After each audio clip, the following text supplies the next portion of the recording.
हम सभी लोगों की लाइफ में एक ऐसा टाइम आता है जब हमें डिसाइड करना पड़ता है कि हम अपनी सुने या फिर अपनों की सुने, और ये टाइम हर किसी के लाइफ में आता है। ओके, क्योंकि आपने ये तो सुना ही होगा कि ज़रूरी नहीं है कि एक डॉक्टर का बेटा डॉक्टर बने या फिर टीचर का बेटा टीचर बने। ओके, हम कुछ अलग भी कर सकते हैं, क्योंकि पेरेंट्स के नाम से तो हर कोई जाना जाता है। जब पेरेंट्स हमारे नाम से जाने जाते हैं ना, उसमें अलग ही मज़ा होता है। लेकिन जब हम लोग कुछ अलग करना चाहते हैं ना, तो आपको भी पता है रोकने वाले बहुत होते हैं।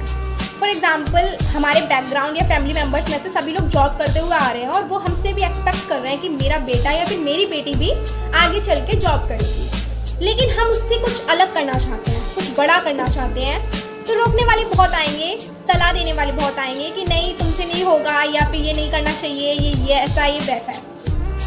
और फिर उस टाइम पे हमें डिसीजन लेना पड़ता है। चलो एग्जाम्पल ले लेते हैं बिजनेस का। हम लोग बिजनेस करना चाहते हैं। अब जब हम बिज़नेस करना चाह रहे हैं तो हमारी फैमिली मेम्बर्स, रिलेटिव्स, फ्रेंड्स सब लोग हमें एडवाइस देने आ रहे हैं कि नहीं नहीं नहीं नहीं नहीं ये नहीं करना चाहिए, ये बहुत इसमें बहुत डेंजर है, इसमें इन्वेस्टमेंट होता है, ये होता है, बहुत सारी चीज़ें होती हैं। लेकिन हमें पता है कि हम कर सकते हैं और इसमें हम बहुत कुछ बड़ा कर सकते हैं।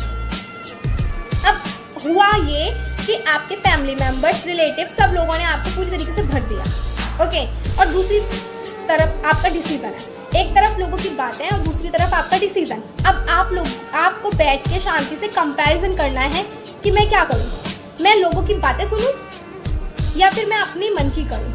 और उस टाइम पे अगर आप अपने मन की कर रहे हो तो उस टाइम पे आपको खुद से प्रॉमिस करना पड़ेगा कि मैं इसमें कुछ इतना बड़ा, इतना अलग करके दिखाऊंगा कि और लोगों के लिए भी रास्ता खुल सके। लेकिन अगर आप अपने फैमिली मेम्बर्स, रिलेटिव्स की बातों में आ गए हो और आपने सोच लिया है कि अब मैं नहीं करने वाला, मुझे समझ में आ गया ये बेकार है, मैं नहीं करने वाला, तो उस टाइम पे आप समझ जाना कि आपके डिसीजन में कहीं ना कहीं गड़बड़ थी। आप जो करना चाह रहे थे, आपको खुद पे बिलीव नहीं था, आपके मन में डाउट था कि मैं नहीं कर पाऊंगा। क्योंकि हम जो अपने मन की करते हैं और जो पूरे इंटरेस्ट के साथ करते हैं वो हम कर सकते हैं। और फिर कमाई से ज़्यादा मेहनत पर ध्यान दो। जब आप मेहनत इतनी करोगे तो फिर आने वाले टाइम में आपको मेहनत से ज़्यादा कमाई मिलेगी।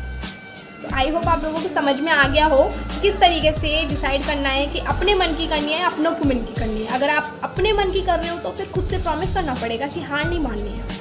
और अगर अपनों की मन की कर रहे हो तो वहाँ पे आप समझ जाना कि आपके डिसीज़न में कुछ तो छोटी मोटी गलती थी, आप शायद श्योर नहीं थे या फिर आपको खुद पर डाउट था। पहले उस डाउट को क्लियर करो, उसके बाद अपने मन की करो, ठीक है। और अपने सपनों से प्यार करो, क्योंकि वो कभी धोखा नहीं देंगे। अगर धोखा भी दे देंगे तो अनुभव कहीं नहीं जाने वाला।